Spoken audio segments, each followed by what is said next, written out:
Какво се случва в Европа и какво може да се направи? Има ли изход от ситуацията и изход за кого?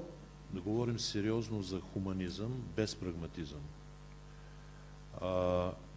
За прагматизъм може да се говори без хуманизъм. Прагматизмът може да обслужва различни каузи, различни цели, различни ценности, но хуманизмът, ако трябва да бъде принцип, който почива върху социална организация, не може да мине без прагматизъм.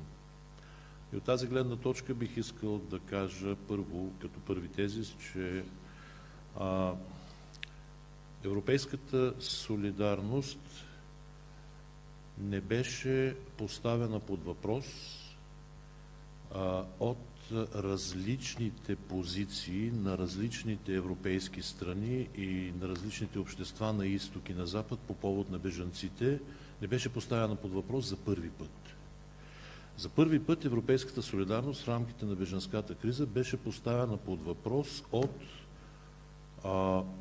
невероятния институционален срив на институциите на Европа. Милиарди, десетки милиарди евро бяха изхарчени през последните десетилетия и половина, 2 десетилетия, за да бъдат изградени системите за сигурност, свързани с Шенген и с Фронтекс. Начинът, по който тези системи, те не рухнаха, те просто не заработиха да рухнат, показва, че тези, които са изхарчили тези пари, които са били оторизирани да организират тези системи, просто не са свършили нищо. Означава, че просто се е въртяла една празна мелница с много приказки и с много пари и в крайна сметка тогава, когато е дошъл момента, в който тези системи да заработят наистина ефективно, те на практика бяха блокирани и отказаха да функционират напълно. Някой би казал, добре, ти какво предпочиташ? Да бяха работили ефективно и да бяха спрели бежанците да не влязат в Европа. Дали аз предпочитам това или не е друг въпрос, но искам да обърна вниманието ви върху факта, че именно поради блокадата на тези системи за сигурност, които в крайна сметка са институционалните предпоставки за Европа като единна общност, или част от институционалните предпоставки, стотици хиляди хора, бежанците, бяха принудени да вървят пеша повече от 1000 км от гръцките острови, от гръцка територия, през цяла източна Европа, докато стигнат до центъра на Европа, до Австрия, до Германия, някои от тях до Швеция. Няма европейска солидарност. Съвсем очевидно няма. На ниво Европейска комисия, на ниво Европейски парламент няма такава солидарност. Има непознаване на въпроса, има неумение да се предложи работещо решение, има ужасно много лицемерие. Ужасно много. От повече от година говорим по темата, поне от началото на моя мандат в тази институция. Участвал съм, може би, в стотици такива дебати, които винаги завършват с декларация, която призовава някого за нещо. След това се повтаря наново. А сега в конкретния случай. За мен има съществен проблем в това случващо се да бъде наричано бежанска криза, защото не е бежанска. Ако наречем това преселение на хора към европейския континент бежанска криза, тогава трябва да наречем бежанска криза преместването на всички хора от всяка война в Европа. Всеки, който иска да отиде в Германия или в Швеция, трябва да приемем, че е бежанец. Аз мисля, че това просто не е така. Бежанският статут се дава въз основа на някакви основания. Той се доказва, той се иска и се получава. Не може и не е редно по подразбиране да кажеш, че всеки един, който идва на европейския континент, е бежанец. Това означава всички хора, които участват във всички войни по целия свят, да могат да искат легитимно да живеят в Германия или в Швеция. Ако света приема такава формулировка, добре. Но това противоречи на международното право и на българското законодателство. За мен кризата категорично не е бежанска. Категорично. На второ място. Какво се случва всъщност? Случва се геополитически сблъсък, резултат от който е преместването на големи групи хора от Близки изток, от Северна Африка в Европа. В този геополитически сблъсък има замесени много държави. Много. Те гонят своите геополитически интереси. Те са свързани предимно с това да овладеят нови територии, да прекъснат или удържат газови и петролни коридори, да овладеят или отнемат газови и петролни находища.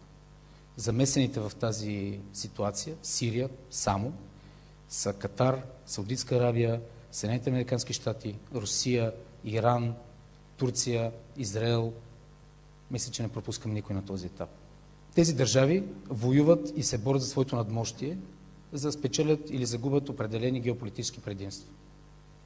А този, който плаща сметката, е европейският данъкоплатец в случая, Европейския съюз. Защо се случва това? Защото Европейския съюз е икономически гигант, но е военно геополитическо джудже. Европейския съюз няма адекватни сили да се противопостави, да реагира по никакъв начин на каквато и да било заплаха. Няма такива сили. Няма въоръжени сили, няма сили за бързо реагиране, няма общо решение, което да организира каквато и да било съпротива на какъвто и да било външен натиск, без значение откъде идва. Да започнем с това, че аз явно трябва да очаквам подарък от дядо Коледа. Аз вярвам, че много от арабските пролети започнаха в Twitter. За да се позиционирам, познавам някои от хората, които ги започнаха и също знам, че някои от тях сега са мъртви. Моята позиция спрямо този дебат беше, че ако говорим за солидарност, трябва да говорим за самите нас. До момента не сме казали нищо за самите нас. Солидарността е едно такова нещо, че ти припознаваш себе си в другия. Не може да работи по друг начин. И за момента говорихме за данъкоплатци, за евра, за разни сриващи се институции.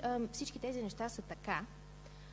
Но е интересно, че според мен, и аз очаквах на този дебат да говорим за хора. Да говорим, да речем, за хората, които тази сутрин се удавиха във водите на Лесбос, между които и няколко деца. В момента по световните телевизии се върти интервю с плачещ 70 годишен гръцки старец, който живее на Лесбос, където, както знаете, от над 6 месеца пристигат ежедневно лодки, в някои дни между 5 и 6 хиляди хора на тези лодки. Никой в Лесбос не протестира срещу бежанците. Всички са на плажа и вадят малки давещи се деца от все по-студените води. Този човек, преди малко го гледах, каза, преди да е тук, каза, аз съм на 70 години и виждам как пред мене във водата се давят хора, които можеха да са моите синове и внуци. Ние сме от една кръв с тези хора и аз не мога да ги гледам как се давят. Както знаете, преди няколко дни един едничък британски войник посрещна отново лодка, която беше бедстваща с бежанци, които са били сирийци, либийци, това все още в момента, и разоръжи на място, свали. Трупове няма. Оставям на вас да си спомните къде има. По повод солидарността и това какво всъщност е тя, исках да ви прочета нещо, което е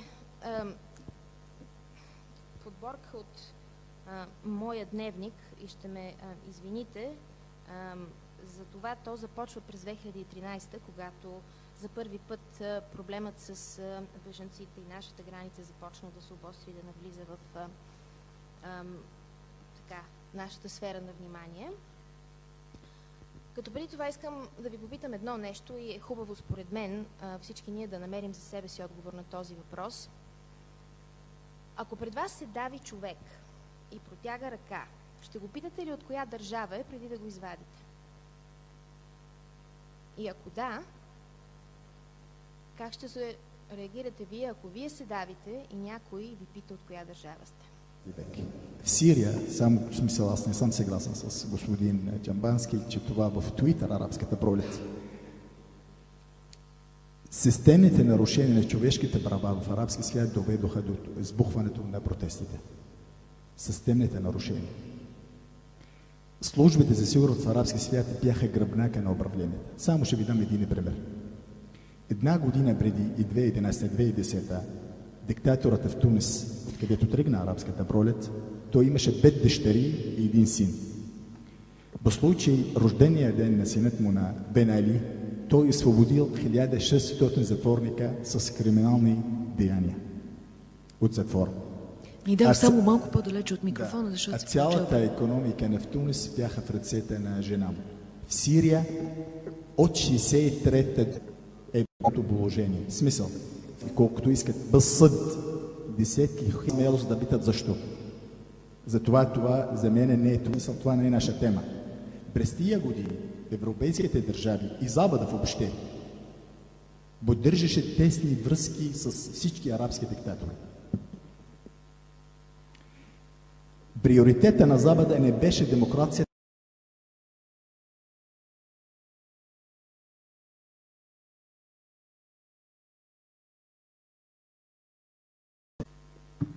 В началото на арабската пролет, в 2011 много европейски политици смятаха, че Европа няма да е засегната от това политическо земетресение в Близкия изток.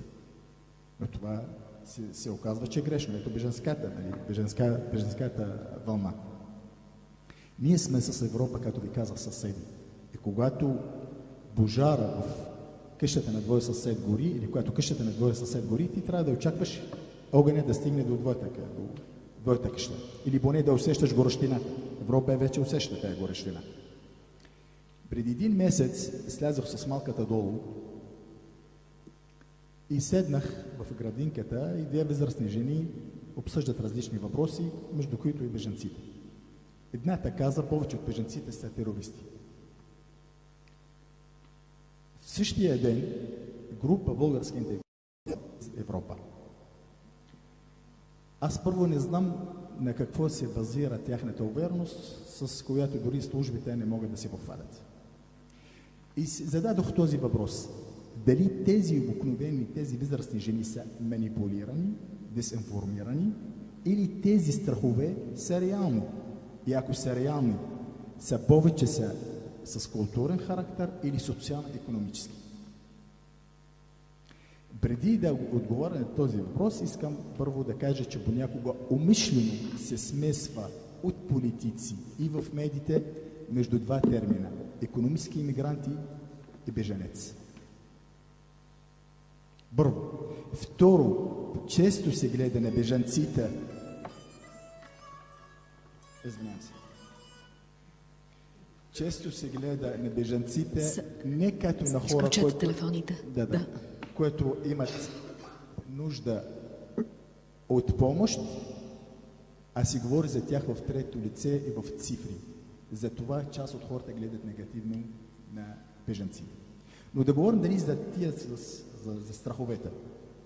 В България държавата планира да приема 1200 бежанци. Според смисъл това държавния план. Но въпреки това, в една бедна държава като България, страховете на хора повече са културни, отколкото социални, както трябва да се очаква, от социални или икономически. И аз питам тези хора, как може 1200 човека да ислямизират една държава или да сменят демографския характер на обществото? Добре, Нидал, изчерпахме тези 5 минути. Да, последно, да. В Словакия по същия начин. В смисъл това, когато казаха, че те искат да приемат 200 бежанци, но ако те са християни. Също по същия начин каза, че това, в смисъл, бежанците не идват не сам, защото липсва им там джамии в Сирия, или там няма, защото къде са да се молят. Не, бежанците идват, защото наистина те не идват от хубаво, не идват за туризъм тук в България. Или в цяла Европа. Идват, защото Сирия има война. Но посрещането на бежанците тук не решава проблем. Смисъл, бежанската криза в Сирия, в целия този район е в резултат от войната и от конфликта. И докато има конфликт там и война в Сирия, бежанците ще продължават да идват насам. Тогава Европа има интерес, за разлика от САЩ и Русия, защото бежанците не ходят нито в САЩ, нито в Русия. Идвате главно в Европа. Аз лично не виждам възможност да дебатирам това дали ако видя давещо се дете или какъвто и да е човек, ще му подам ръка. Значи, аз това няма да го дебатирам. Мога да дебатирам нещо друго, а именно, че стареца, който днес е подал ръка на давещо се дете в Лесбос, при настоящите така създадени условия и от силите в Близкия изток, и от силите и институциите в Европа, ще принудят този старец много дни занапред да подава ръка по този начин и за много дни напред деца да бъдат застрашени от удавяне в тези лодки. Аз лично дойдох тук да дебатирам това. На мен ми се струва саморазбиращо се, че всеки човек, който претендира да е малко от малко етичен или нравствен, когато някой се дави, ще му подаде ръка. Така, Огнян Минчев казва, че ако продължи това подаване на ръка, всъщност проблема се задълбочава. Правилно ли разбирам?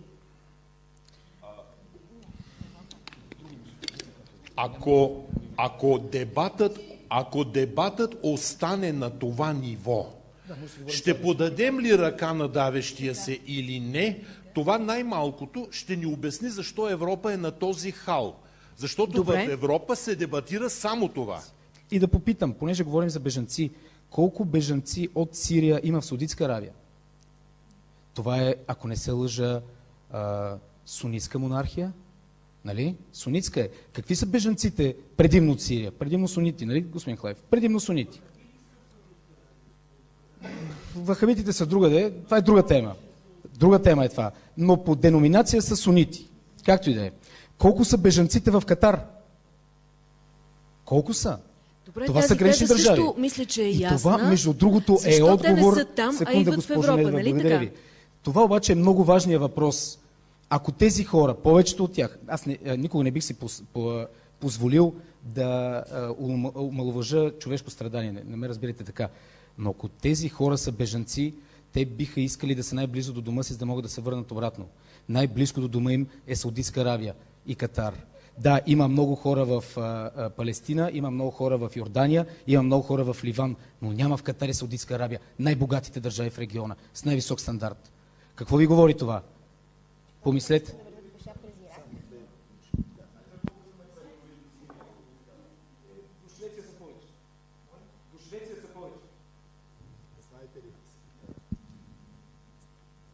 Смисъл може до сутринта да обсъждаме кой е виновен и кой не е виновен.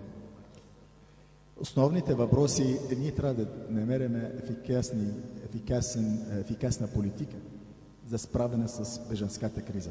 Основните въпроси днес: до кога Европа ще посрещне бежанци, колко тя може, до кога може тя да сдържи и как Европа да прави баланс между своята ценностна система, изградена върху хуманизма.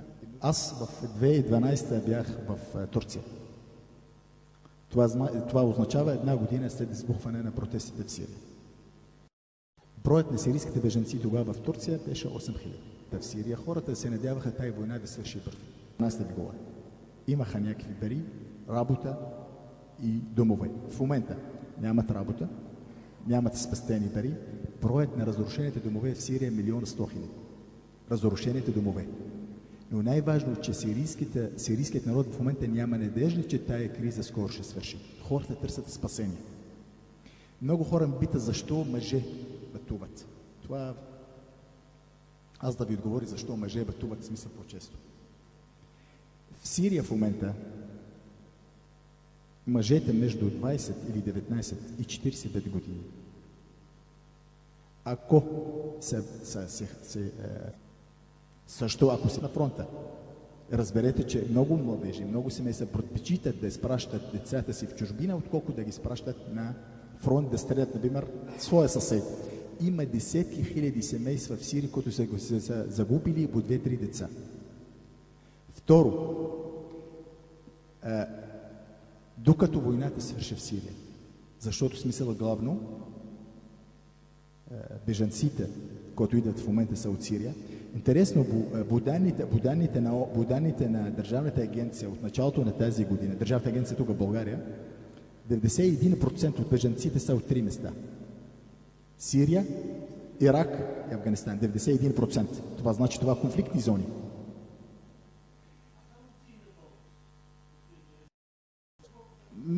Може би над 45%. Да. Но също в Ирак има война. Аз тук не искам, аз съм от Сирия, но в Ирак също има война и в Афганистан. Но не е това. Искаме как да намерим смисъл. Според мен трябва Европейски съюз да намери, и това имаше преди 2 дни има интервю с немският социолог Йорген Хебермас. Той каза, че европейските държави трябва да развиват по-ефикасна политика, особено от Франция и Германия за справяне с бежанската криза. Въпросът е какво е по-ефикасна политика? Ефикасното, според мен, първото нещо е създаване на преразпределителни центрове, в които да знаеме междувременно кой е беженец и кой наистина е емигрант. И ще ви кажа, от 93-та, само последно това, от 93-та до 2015-та, броят на подали молби за закрила в България 45 000. От 93-та до 2015-та. И 20 000 молби са прияти, 12 000 са прекратени и 7 000 са получили отказ. Смисъл, когато има такива центрове, ама това временно решение, такива държавата може или държавите от Европейския съюз могат наистина да вземат мерки. Добре, аз бях в Унгария в края на септември, когато унгарец е много състрадателен, много държи на правата на човека, много европейски гледа, може би ви е странно, но е точно така. В Унгария има много малцинства, за всичките малцинства има самоуправление, имайте предвид, и тези самоуправления и българите го имат, които вече не знам, 3000 може би останах. Дори българин беше държавен секретар по въпросите на чужденците в Унгария, които живеят. Значи, какво видях там? Бях няколко пъти на Келети. Не можех да пристъпя към тях, но всеки ден имаше протести. Между другото, до сега Унгария предава националната телевизия всеки ден от всички граници, абсолютно всички граници, и от нашата, представете си. Ние не виждаме какво става. На нашата граница. Те знаят. И аз вечер го слушам по унгарската телевизия. Тук това го няма.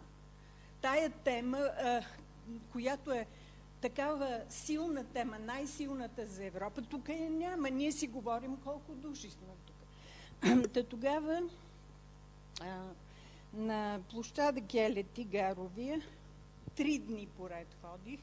Не може да си представите как тези имигранти, или да ги нарека бежанци, или да ги нарека, се държаха с тези, които идват да им помогнат. Унгарците поставиха, снимала съм ги, 2 казана с топло ядене, едно за децата, чай, кафе, сандвичи сутрин. Хвърляха ги по тях и на мен на главата ми попадна. Уверявам ви, хвърляха ги. И когато една жена се беше отделила, защо го правите това? Ами каза, превежда ми до мене, друговерци сте. Религиозен ли е един момент? Мога ли да кажа и друго нещо? На границата си хвърлиха 2 деца през оградата, за да предизвикат съжаление. Едно на 5 години, едно пеленаче във Вързоп. Те им ги върнаха здрави, повити и всичко. Има такива лица. Вечер на телевизията от преките предавания се виждаха как малки, по-малки такива момчета, които за мен са момчета, правеха така на екрана, знака на... Добре, това са страхове. Това са страхове и това е картина, която... Това не са страхове, не. Това е реалност и това е нагласа... Иринче, това е нагласа срещу... Това настройва, разбираш ли? Това е много важно. Освен това имах и разговор с един интелигентен мъж, който остана в Унгария. Последно. Много работи мога да разкажа, но последното е с този човек, който е хирург. И каза, вече с него поговорихме повече, остава в Унгария, защото се страхува, че много отиват към Германия, той няма да се справи и се предава в лагер, регистрирал се и всичко. И аз го попитах него. Имам пряк отговор на това, защо хората хвърлят сандвичите. Моя колежка беше доброволец на Келети през цялото това време. Сандвичите бяха със свинско месо. Всички знаем, че нали, все пак има един такъв момент. А да приемат на сила нещо, което... Ами знаете ли, в Саудитска Арабия, ако сте жена, не можете да работите. Повечето от тези сирийци са светски хора и биха искали да продължат да се развиват така. Вие, ако сте жена, ще избягате ли в Саудитска Арабия? От наша гледна точка, не казвам за госпожата, не съм била в Унгария, не мога да кажа за там какво става въпрос. Тези хора, които в момента са в Унгария, може би част от тях са били преди това тук, не знае точно как се случва канала.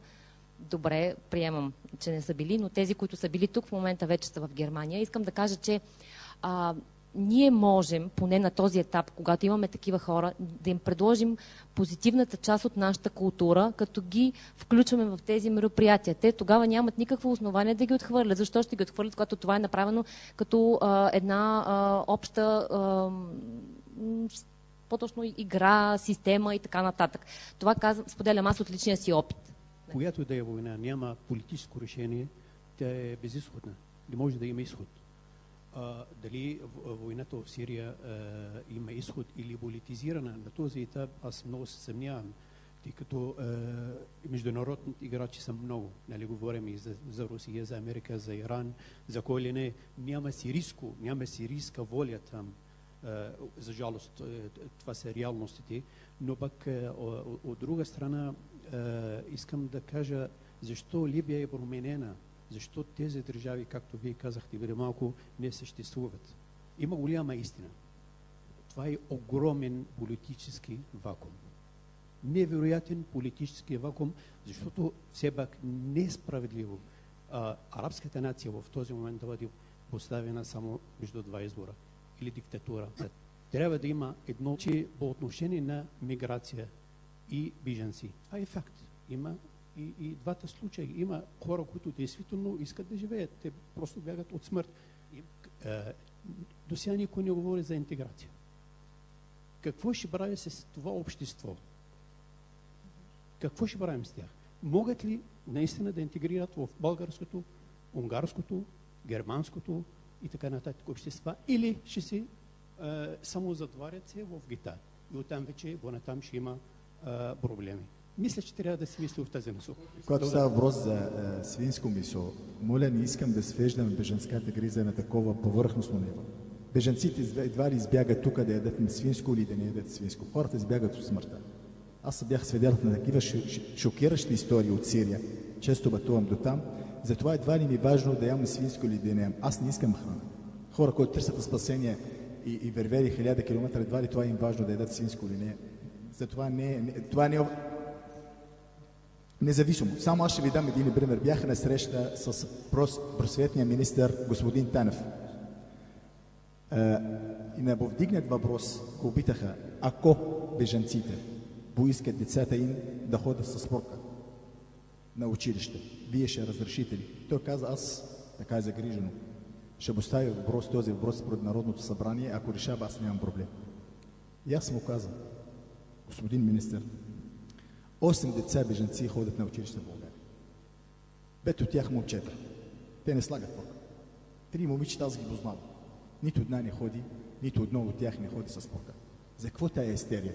Не е ли по-добре, ако вие се интересувате да се грижат за интеграцията на тези деца, да улесните бюрократичните пречки пред децата да влизат по-лесно в училището?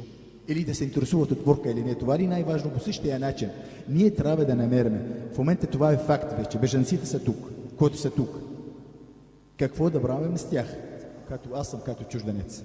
Какво трябва от мене? Аз трябва да уча езика, да зачитам, спазвам законите, да работя, да плащам данъците, да уважавам традицията на дадена държава, но не искам някой, нито аз да налагам моя начин на мислене, нито искам някой да го налага върху мен.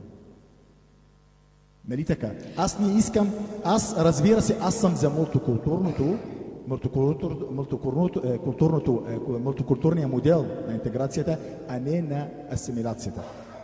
Крайно десните сили в Европа смятат бежанската криза за загуба. Заговор с цел исламизацията на континента. Исламистите при нас пък смятат също бежанската криза за заговор, че Европа ги посрещна с цел да ги покръсти. ги покръсти. Покръсти, да. И двете теми, двете хипотези за мен не са сериозни. Но аз имам един въпрос. Често говори, че бежанците и иммигрантите ще ислямизират Европа, но никой не казва, че Европа може да секуляризира мюсюлманите. Когато говорим за мюсюлмани,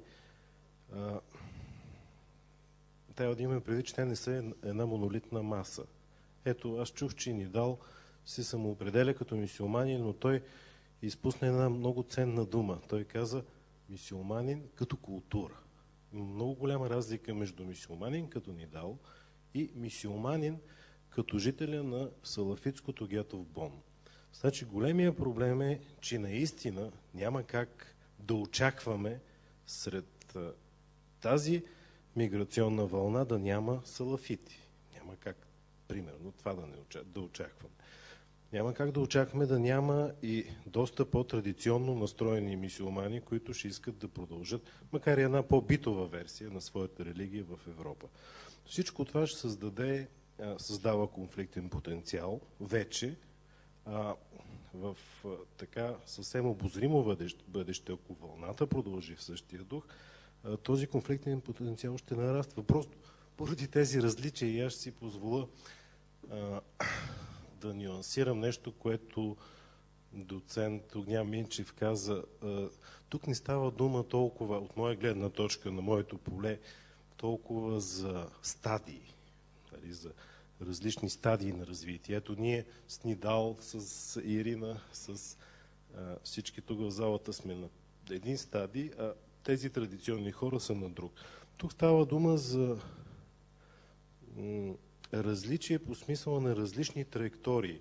В смисъл такъв, че ислямския, мюсюлманския свят, страните с преобладаващо мюсюлманско население, където исляма по един или друг начин, когато има възможността, излиза на преден план в политическата идентичност, тъй като една от основните разлики е, че в този свят политическата идентичност при мюсюлманите е засводена винаги от религията, не както в Европа, от етноса. И въобще различията са много, но става дума не за стадии, а за паралелност. Става дума за различни траектории. Не за паралелност, а за различни траектории. Но това е в един много така стилизиран план, като някакъв коментар, нали? Ако трябва да се върна в началото, избягвайки кратки отговор, ще кажа да, конфликтният потенциал в това отношение на миграционната вълна е наистина голям. И тези неща... Значи, тук аз бях притеснен в началото на дебата, защото ние са така пред дилемата, за която аз писах още в септември в Капитал, не прави ли на въпроса за или против бежанците? Не може да бъдем против хора, които трябва да спасим. И затова ми се видя, нали, даже малко се изнервих от началото на дебата, но сега стана интересно. Не вярвам някой в залата да вдигне ръка, че е против, ако трябва да спаси някой. Това е безсмислен дебат. Ние изхождаме от ценности, все пак, които споделяме и спасяваме хора, които ще се дават, нали, ще трябва да ги спасим. Въпросът обаче е друг. Въпросът е, когато има не толкова статистически доказана в момента огромна вълна, както Мила Манчева добре подчерта, статистиката е много хлъзгава, но прогнозата за огромна милионна вълна вече е това, което създава едни страхове. И аз, за да завърша, ще кажа, че тези страхове трябва да гледаме на тях много внимателно, защото много от тях, да, свързани с митове, исторически, социални и така нататък, но една голяма част са и напълно оправдани.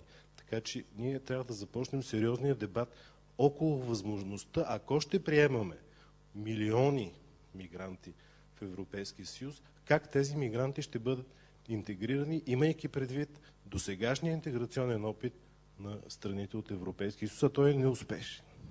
Аз предлагам да завършим с инструкция. Представете си, че имате един самолет и това е Европа. Това е територията на Европа. Да, така да, 300 места са. Аз си я следя мисълта, да. В този ред ме мисли, ние, за да помогнем, трябва да ограничим по някакъв начин. Трябва да въведем едно сито. Иначе самолета ще падне. И целта ми е да ви предизвикам да ни обясните като стюардесите какво да правим. А едно от правилата, които обясняват стюардесите, е: помогнете първо на себе си, за да можете да помогнете на друг.